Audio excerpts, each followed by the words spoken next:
영적 침체를 벗어나는 비결이라는 제목으로 하나님의 말씀을 전하도록 하겠습니다. 여러분, 믿음 생활하는 성도들 가운데 영적 침체를 경험해 보지 않은 사람이 있을까요? 아마 한 분쯤은 아니면 그 이상으로 깊은 영적 침체에 빠졌던 경험들이 있을 것입니다.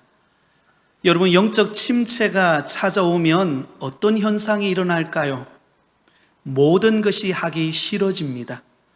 예배 드리는 것도 하기 싫고, 기도하는 것도, 봉사하는 것도, 그리고 다른 성도들과 교제하는 것도 싫어집니다.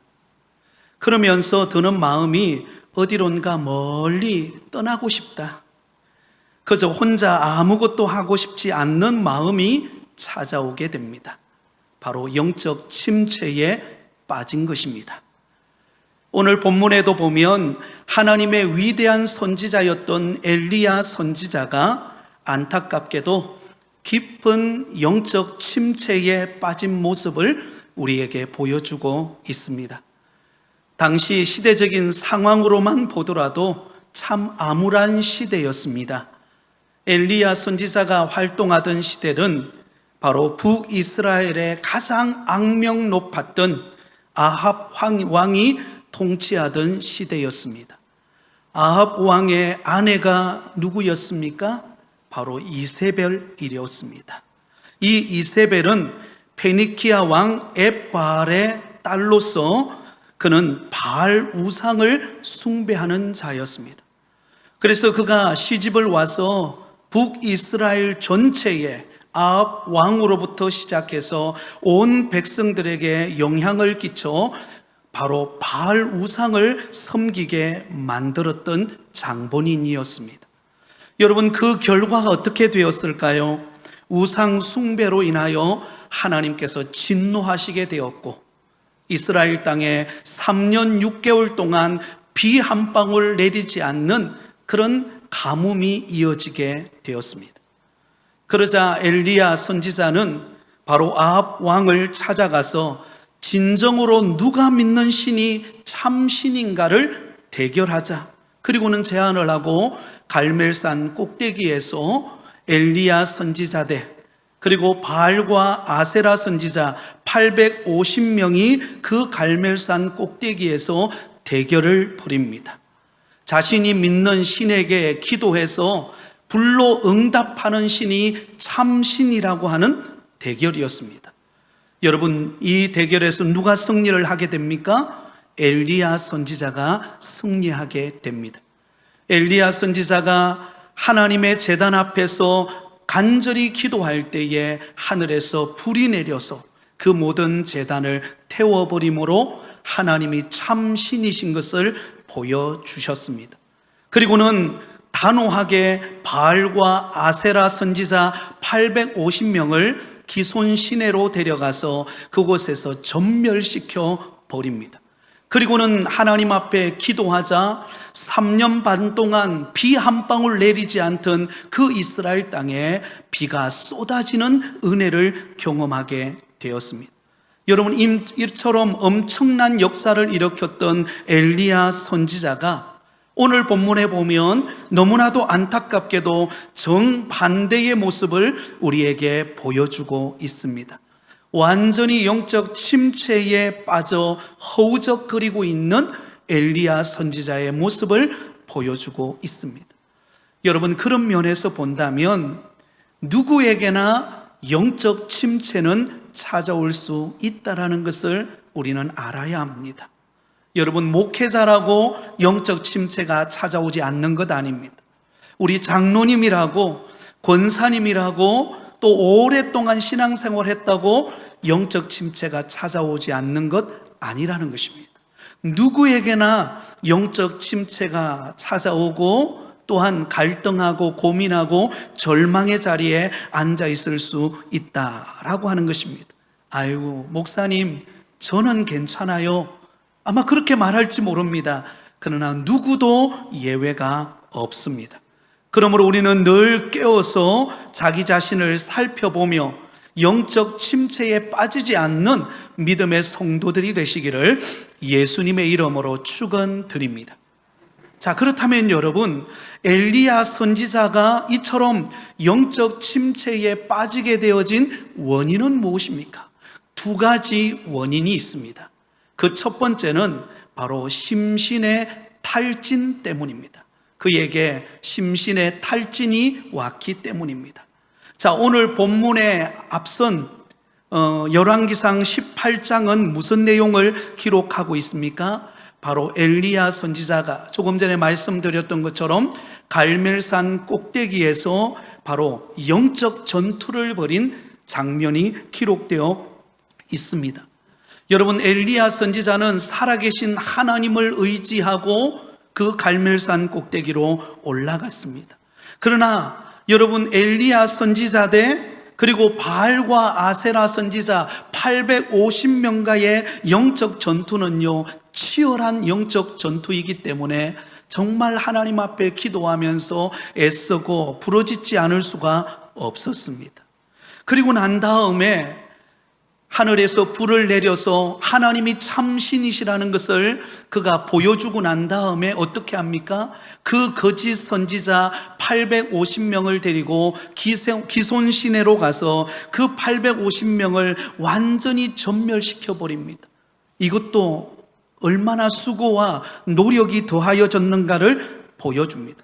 그리고 난 다음에 3년 반 동안 비가 내리지 않는 그 척박한 환경을 보면서 엘리야 선지자가 하나님 앞에 기도합니다. 어떻게 기도할까요? 열왕기상 18장 42절에 보면 이렇게 말씀합니다. 우리 같이 읽겠습니다. 아합이 먹고 마시려 올라가니라. 엘리야가 갈멜산 꼭대기로 올라가서 땅에 꿇어 엎드려 그의 얼굴을 무릎 사이에 넣고. 여러분, 엘리야 선지자가 그 갈멜산 꼭대기 전투에서 승리하고 난 다음에 3년 반 동안 가뭄이 이어지고 있는 바로 그 땅에 하나님께서 비를 허락해 주시도록 하나님 앞에 기도하는데요, 그가 기도할 때 얼마나 애쓰고 노력하는가를 보세요. 그가 기도하러 갈 때에 아무 데서나 기도했나요? 그렇지 않습니다. 바로 그 갈멜산 꼭대기, 영적 전투에서 승리했던 갈멜산 꼭대기로 그는 올라갑니다. 이 갈멜산 높이는 약 540m 정도 되는 높이입니다.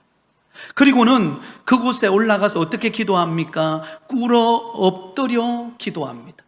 그리고는 단순히 꿇어 엎드려 기도하는 것이 아니라 그의 얼굴을 자신의 무릎 사이로 넣어서 기도했다라는 것입니다. 여러분, 기도할 때 나의 얼굴을 자신의 무릎 사이에 넣는다는 것은 어떤 의미일까요? 간절함의 표현입니다. 정말로 애절하고 간절하고 3년 반 동안 비 내리지 않는 그 가뭄을 겪고 있는 이스라엘 백성들의 그 고통의 짐을 안고 하나님께서 비를 내려주시지 않으면 안 된다라고 하는 갈급함을 가지고 하나님 앞에 간절히 부르짖는 기도였습니다.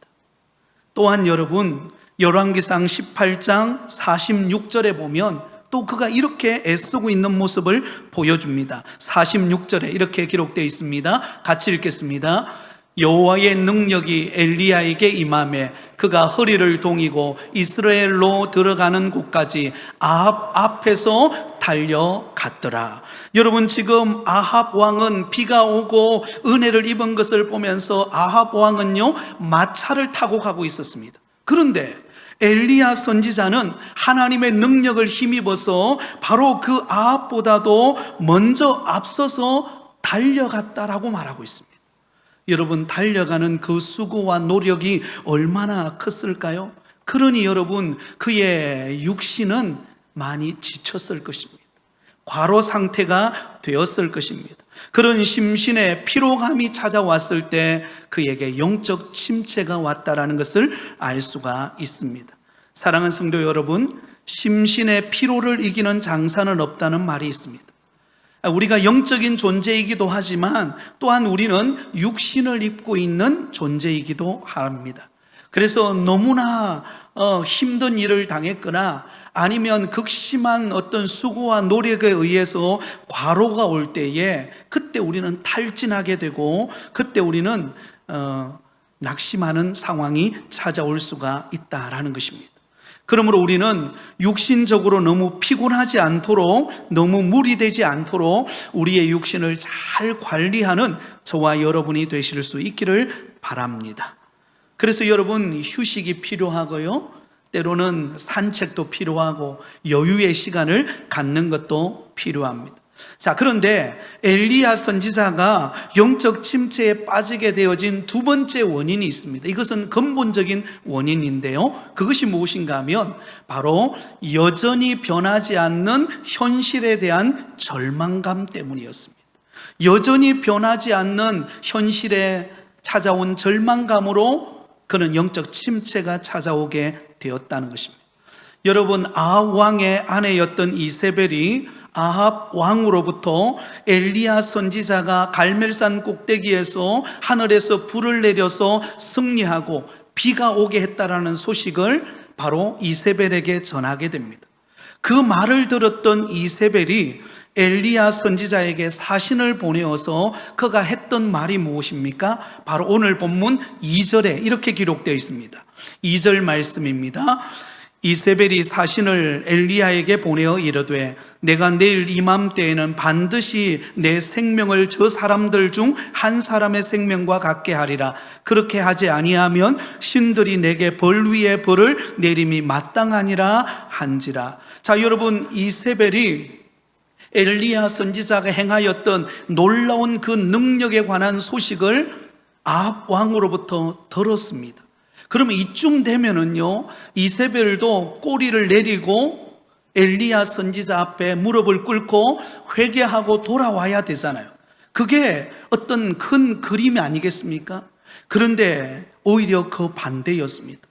이세벨은 엘리야 선지자가 하늘에서 불을 내리게 하고 3년 반 동안 내리지 않았던 비를 오게 한 이 놀라운 역사를 일으켰다라는 소식을 들었을 때 이세벨이 그 엘리야 선지자에게 사신을 보내서 하였던 말이 무엇입니까? 내가 내일 이맘때에는 반드시 내 생명을 어떻게 하리라? 죽이리라.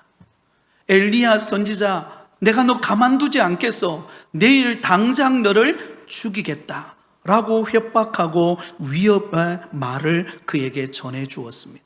그 말을 들었던 엘리야 선지자가 두려움에 사로잡혀서 절망감에 빠져서 그는 영적 침체에 빠지고 말았던 것입니다. 엘리야 선지자가 기대했던 바와 전혀 다른 결과가 그에게 찾아온 것입니다. 아합 왕과 이세벨이 항복하고 하나님께로 돌아와서 자기 자신의 잘못을 회개하고 하나님을 믿는 신앙으로 회복될 것을 기대했지만 전혀 다른 결과가 그에게 찾아온 것입니다. 이세벨은 도리어 기세가 등등하고 사신을 보내어서 내가 반드시 너를 내일 너를 죽이겠다라고 하는 그 말을 들었을 때 엘리야 선지자가 내가 수고하고 노력하고 그렇게 하나님을 의지했던 것 헛수고 아닌가라는 생각이 들면서 그의 마음이 무너져 버리고 말았던 것입니다. 사랑하는 성도 여러분, 저와 여러분이 믿음 생활할 때 나름대로 하나님 앞에 기대하는 바가 있습니다. 육신의 아픔을 가진 성도들은 그 육신의 아픔으로부터 고침받고 그리고 회복되어지기를 위하여 아마 기대하며 기도하고 있는 분들이 계실 것입니다. 또한 여러 가지 경제적인 어려움의 여건 속에 있는 분들은 그 어려움을 잘 이겨낼 수 있도록 하나님께서 여호와 이레의 공급하심이 있기를 위하여 기도하시는 분도 계실 것입니다. 사업을 경영하고 직장에 나가시는 분들은 그 사업장과 직장에 하나님께서 은혜를 베풀어 주셔서 형통하기를 위하여 아마 기대하며 기도하고 있는 분도 계실 것입니다. 그런데 내가 기대하고 바라고 소원했던 것과 전혀 다른 환경이 내 앞에 펼쳐질 때 내 육신은 더 점점 약해져 가고 환경이 풀릴 줄 알았는데 점점점 더 꼬여가고 힘든 일이 더 많아지고 낙심되어지는 일이 더 많아질 때 그때 우리에게 찾아오는 것이 무엇입니까? 영적 침체라는 것입니다. 왜? 내가 기대하는 것과 지금 나의 현실이 다르기 때문에 그래요. 혹시 여러분들 가운데 내가 기대하고 바라고 소망했는데 그대로 되어지지 않고 그대로 여전히 나의 환경은 척박하고 어렵고 힘든 환경에 주저앉아 계시지는 않습니까? 바로 오늘 엘리야 선지자의 모습이 저와 여러분의 모습일 수 있다는 것을 우리는 알아야 합니다. 그래서 결국 엘리야 선지자가 어떻게 합니까? 그 두려움을 떨쳐버리지 못하고 남쪽 유다, 그것도 가장 아래에 있는 브엘세바로 도망을 가게 됩니다. 그리고는 로뎀 나무 아래 앉아서 그가 하는 말이 무엇입니까? 하나님, 지금 내 생명을 거두어 가주십시오. 더 이상 살고 싶지 않습니다. 이제는 나는 미래가 보이지 않고 내 앞에는 캄캄한 절망밖에 보이지 않습니다. 아버지 하나님, 내 생명 거두어 가세요. 여러분, 깊은 영적 침체에 빠져 있는 엘리야 선지자의 모습을 우리에게 보여줍니다. 엘리야 선지자가 이런 영적인 침체가 찾아온 원인은 두 가지였습니다. 심신이 피로하고 지쳤기 때문입니다. 또 하나는 지금 나에게 주어진 현실과 내가 기대하는 바가 전혀 달랐기 때문입니다. 그렇다면 그런 엘리야 선지자가 이 영적 침체로부터 그가 벗어나서 어떻게 회복될 수가 있었을까요? 오늘 이 자리에 있는 예배드리는 사랑하는 성도 여러분, 저와 여러분이 주님께서 주시는 그 영적인 침체로부터 우리가 벗어나서 회복할 수 있는 비결은 무엇입니까? 그 첫 번째 비결은 한번 따라하겠습니다. 하나님의 어루만지심을 경험해야 합니다. 여러분, 깊은 절망 속에, 영적 침체 속에 빠져 있습니까? 모든 게 하기 싫고 교회 나오기는 나오지만 그러나 내 마음에 아무런 감동도 없고 뭔가 모르게 이전 같은 신앙생활이 되지 못하고 있는 바람 빠진 풍선처럼 시들어져 있는 나의 영혼이라고 한다면 오늘 이 시간 하나님의 어루만지심을 경험하는 은혜가 있기를 예수님의 이름으로 축원드립니다. 5절 말씀을 우리 같이 읽겠습니다. 5절입니다. 시작. 로뎀 나무 아래에 누워 자더니 천사가 그를 어루만지며 그에게 이르되 일어나서 먹으라 하는지라. 여러분, 지금 엘리야 선지자는 로뎀 나무 아래에 앉아서 하나님, 더 이상 나는 지쳤습니다.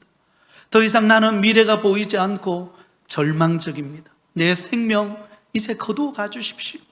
그리고는 여러분, 풀이 죽어서 쓰러져 있는 그 엘리야 선지자 곁에 하나님께서 천사를 보냅니다. 그리고는 쓰러져서 지쳐서 일어날 힘을 내지 못하는 그 엘리야 선지자를 어루만집니다. 여러분, 얼마나 지쳐 있었으면, 얼마나 괴로웠으면, 얼마나 암담했으면 자기 목숨을 거두어 가려고까지 고백했을까요? 그만큼 절망적인 상황이었습니다. 그때 여러분, 하나님께서 천사를 보내어서 그 지쳐있는 엘리야 선지자를 머리로부터 발끝까지 그를 어루만지기 시작합니다.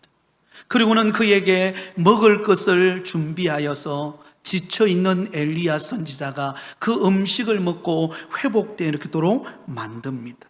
한 번만 그런 것이 아닙니다. 두 번에 걸쳐서 그를 어루만지시고 또 그에게 먹이고 그러면서 지쳐있는 그의 육신을 회복시키시고 계시는 하나님의 손길을 볼 수가 있습니다. 사랑하는 성도 여러분, 저와 여러분이 지쳐 있을 때, 저와 여러분이 낙심해 있을 때, 앞이 보이지 않고 예전에 뜨거웠던 신앙은 어디론가 사라져버리고 뭔가 모르게 답답하고 괴로워서 더 이상 내가 어떻게 해야 될지 모르는 막막함 가운데 여러분이 놓여 있습니까? 그때 우리 하나님께서 찾아오셔서 여러분을 어루만지시고 치유하시기를 원하시는 하나님이심을 믿으시기 바랍니다. 여러분, 사복음서에 보면 시몬 베드로가 예수님을 따라왔던 그 수제자 시몬 베드로가 정작 예수님이 고난받고 십자가에 못 박힐 때 예수님 모른다라고 그가 3번이나 부인합니다. 그리고는 예수님은 십자가에 못 박혀 죽으셨을 때 그는 절망에 빠집니다. 영적 침체에 빠집니다. 그리고는 주님을 따르던 그 열심, 그 열정, 그 헌신 다 잃어버리고 고향 땅으로 갈릴리 바다로 가서 그가 이전에 고기 잡았던 그곳으로 돌아가서 그물을 던집니다. 근데 이게 웬일입니까? 밤새도록 그물을 던져도 한 마리의 고기를 잡지를 못하는 거예요. 마치 자기의 그 텅 비워버린, 지쳐버린 절망의 가운데 있는 자신의 심정을 표현하는 것과 같이 그 물고기 한 마리 잡히지 않는 그런 그물을 끌어올립니다. 그런데 그때 우리 주님께서 어떻게 하십니까? 부활하신 예수님께서 그 갈릴리 해변가에다가 조반을 준비하시고 불을 피워놓고는 베드로를 기다리십니다. 밤새 고기 잡고 한 마리도 잡지 못하는 허탈감과 절망감에 주저앉아 있는 그 베드로를 기다리십니다. 그리고는 베드로를 부르십니다. 그리고는 예수님께서 이렇게 말합니다. 베드로에게 내가 나를 사랑하느냐? 몇 번 물으시죠? 3번 물으십니다. 여러분, 여기 내가 나를 사랑하느냐? 여러분, 이 말씀 속에는요 전제가 있습니다. 어떤 전제가 있는가 하면 나는 너를 끝까지 사랑하는데 너는 나를 사랑하느냐? 그 의미입니다. 나는 네가 나를 버렸을지라도, 너는 나를 부인했을지라도, 그러나 나는 너를 버리지 않는다. 나는 언제나 너의 곁에 있다. 내가 언제나 너와 함께하고 있다. 너를 사랑하는 마음이 변하지 않고 있다. 그 마음으로 지금 예수님께서 시몬 베드로에게 찾아오셔서 내가 나를 사랑하느냐? 그렇다면 내 양을 먹이라. 여러분, 3번 그에게 질문하십니다. 여러분, 시몬 베드로는 3번이라고 하는 트라우마가 있습니다. 예수님을 3번 부인했기 때문입니다. 그런데 예수님께서는 그 시몬 베드로에게 내가 나를 사랑하느냐? 라는 질문을 통하여 우리 예수님께서는 지금 그 지쳐있고 그 절망 가운데 있는 그 시몬 베드로의 마음을 지금 어루만지시고 계시는 것입니다. 더 이상 이제는 소망이 없고 이제는 예수님을 부인했다고 하는 죄책감에 쌓여있는 그 시몬 베드로의 마음을 어루만지시면서 다시금 회복시키고 계시는 것입니다. 나는 너를 변함없이 사랑하고 있다. 너는 나를 부인했을지라도 나는 여전히 너를 사랑하고 있다 라고 하면서 그 시몬 베드로의 마음을 어루만지시는 그 주님의 마음이 오늘 이 자리에 저와 여러분을 향한 우리 주님의 마음인 줄 믿으시기를 바랍니다. 세상에 지쳐 있다고, 세상에 낙심해 있다고, 때로는 영적인 침체에 빠졌다고 우리 주님께서 저와 여러분을 외면하지 않으십니다. 오히려 그렇게 연약함 가운데 그렇게 주저앉아 있는 우리에게 찾아오셔서 우리를 위로하시고 어루만지시고 우리를 먹이시고 우리를 회복시키시는 분이 우리 주님이신 줄 믿으시기를 바랍니다. 그럼 오늘 예배 가운데 나오신 사랑하는 성도 여러분, 우리 주님이 여러분을 만지시고 계심을 믿으시기를 바랍니다. 주님께서 나를 붙잡고 계심을 믿으시기를 바랍니다. 그리고는 일어나시기를 바랍니다. 두 번째로 여러분 영적 침체에서 벗어나는 비결은 무엇입니까? 세미한 음성, 곧 말씀을 들음으로 영적인 회복이 일어난다는 것입니다. 한번 따라하겠습니다. 세미한 음성, 곧 말씀을 들으라. 자, 여러분, 하나님께서 그에게 먹이시고 어루만지시면서 그를 호렙산으로 보냅니다. 그가 호렙산으로 갔을 때 그때 하나님께서 그를 육신의 회복을 주신 하나님께서 그의 영적인 회복을 일으키는데요, 그 말씀이 9절에 나옵니다. 우리 읽지는 않았지만 우리 9절 말씀을 우리 같이 읽겠습니다. 시작. 엘리야가 그곳 굴에 들어가 거기서 머물더니 여호와의 말씀이 그에게 임하여 이르시되 엘리야야 내가 어찌하여 여기 있느냐. 자, 여러분, 엘리야 선지자가 호렙산으로 왔을 때에 그곳에서 굴 속에 들어가서 머물고 있었습니다. 그때 하나님의 음성이 그에게 들려옵니다. 그리고는 여러분, 하나님께서 가장 먼저 현상을 보여주시는데요, 바람을 보내십니다. 그리고는 지진이 일어나게 하시고 그리고는 그에게 불이 임하도록 합니다. 그러나 그 바람과 지진과 불을 보내었지만 그러나 하나님의 음성은 들리지 않습니다. 여러분, 여기 나오는 바람과 지진과 불은 구약시대 때 하나님의 임재를 상징하는 가시적인 증거였습니다. 그러나 그 가운데 하나님께서 나타나지 않으시고 어떻게 하시는가? 12절 말씀입니다. 12절 말씀을 같이 읽습니다. 시작. 또 지진 후에 불이 있으나 불 가운데도 여호와께서 계시지 아니하더니 불 후에 세미한 소리가 있는지라. 여러분, 바람도 지나갔어요, 지진도 지나갔어요, 불도 지나갔어요. 그런데 그 다음에 세미한 음성이 그에게 들려옵니다. 하나님께서 그에게 말씀하시는 것입니다. 하나님께서 바로 엘리야 선지자에게 세미한 음성으로 찾아오셔서 그의 영혼을 회복시키시고 계시는 하나님의 세미한 음성, 영적 양식이 그에게 공급되고 있는 것을 보게 됩니다. 자, 여러분, 엘리야 선지자가 왜 심신이 지쳤을까요? 그것은 그가 열심히 수고하고 노력하여 과로했기 때문이기도 하지만 더 큰 이유가 있습니다. 그것은 하나님을 향한 시선을 놓쳐버렸기 때문입니다. 여러분, 하나님을 바라보고 이세벨의 말에 귀를 닫고 하나님을 바라보고 담대하게 나아가야 할 엘리야 선지자가 오히려 그 이세벨이 하는 그 말에 주눅이 들어버린 거예요. 3절에 보면 그의 모습을 보여줍니다. 그가 이 형편을 보고 일어나 자기의 생명을 위해 도망하여, 이 형편이 무엇입니까?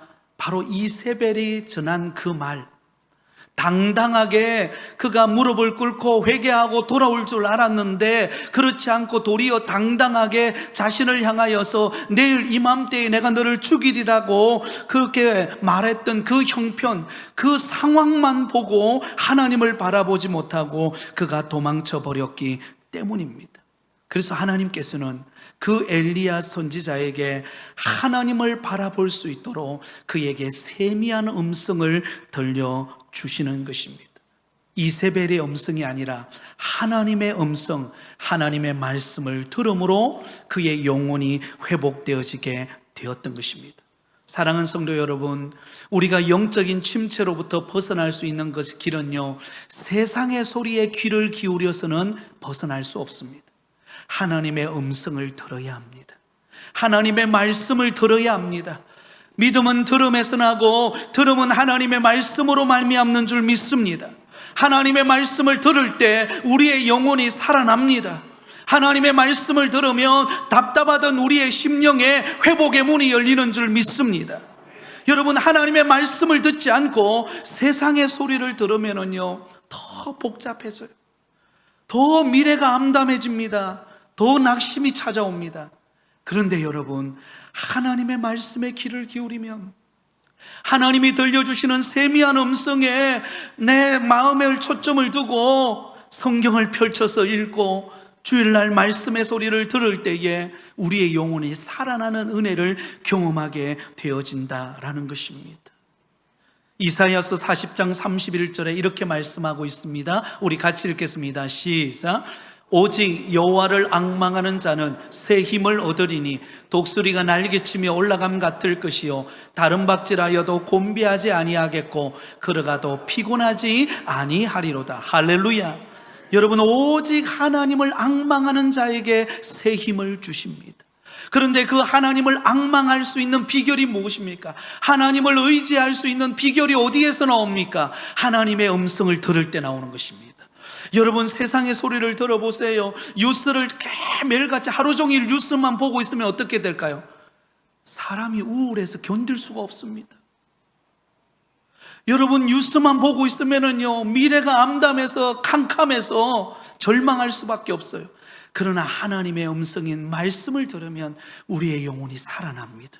소성함을 얻습니다. 말씀이 우리의 영혼을 살리는 것입니다. 주의 말씀은 내 발의 등이요 내 길의 빛이 되는 것입니다. 그러므로 말씀 앞에 나아가시기를 바랍니다. 하나님의 말씀을 잃어버리지 않으셨습니까? 하나님의 말씀에 줄을 잡으시기를 바랍니다. 그러면 우리의 영혼이 소성함을 얻고 일어나게 되는 것입니다. 저도 때로는 목회 사역을 감당하다가 저도 때로는 육신이 지치고 힘들 때가 있습니다. 그러면 반드시 하나님의 말씀 앞에 나아갑니다. 주로 저는 시편의 말씀을 많이 읽습니다. 지치고 힘들 때 시편을 펼쳐놓고 시편 1편부터 읽기 시작합니다. 복 있는 사람은 악인의 길을 따르지 아니하고 오만한 자의 자리에 앉지 아니하고 오직 여호와의 율법을 즐거워하여 주야로 묵상하는 자로다. 여러분, 시편을 쭉 읽어나가다 보면은요, 그 속에 고난 가운데서 하나님을 바라보는 믿음의 그 시편 저자들의 그 신앙의 고백을 듣기 시작합니다. 그러면 내 영혼이 살아나는 것을 느낍니다.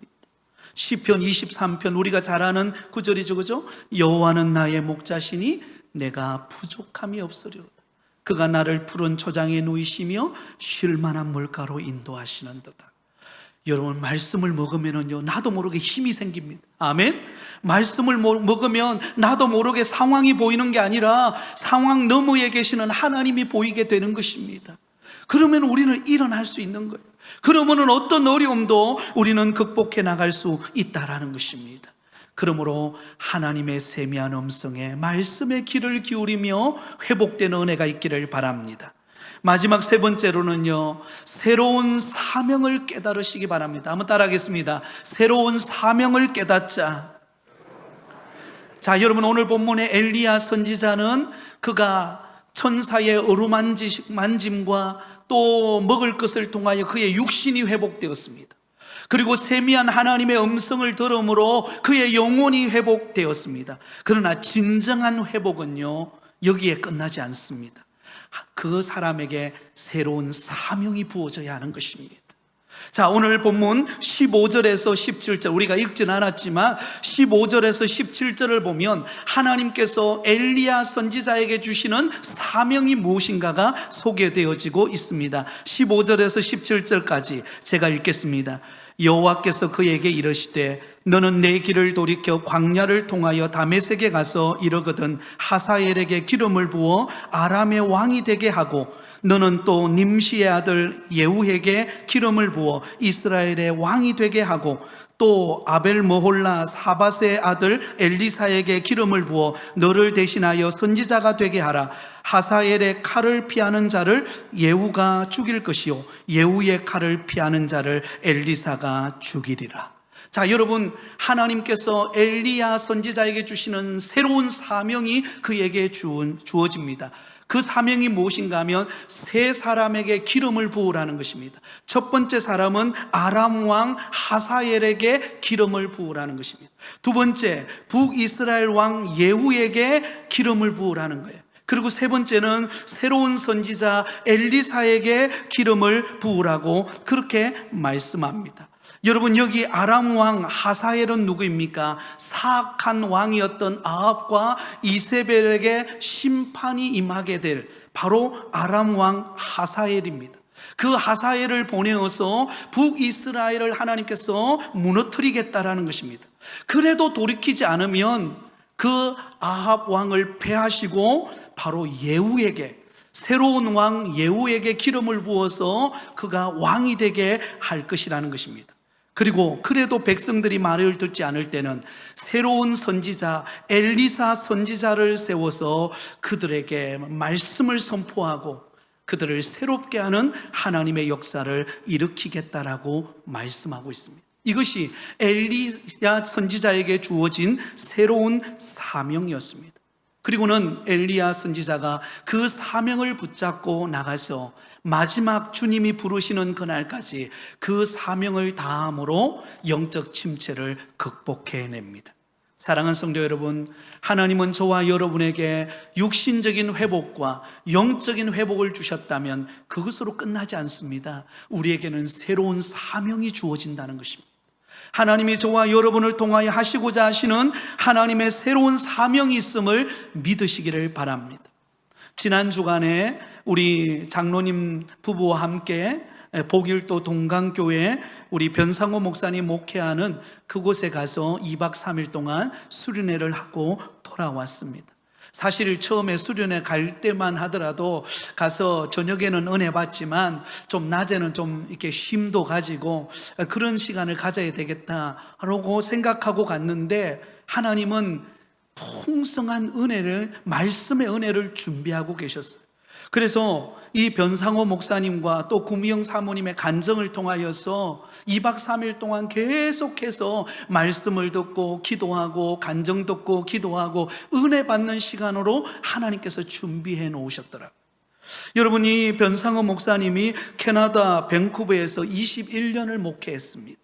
그리고는 이제 그곳에서 사역을 내려놓고 하나님 앞에 기도하는 가운데 하나님께서 그에게 새로운 비전을 주셨어요.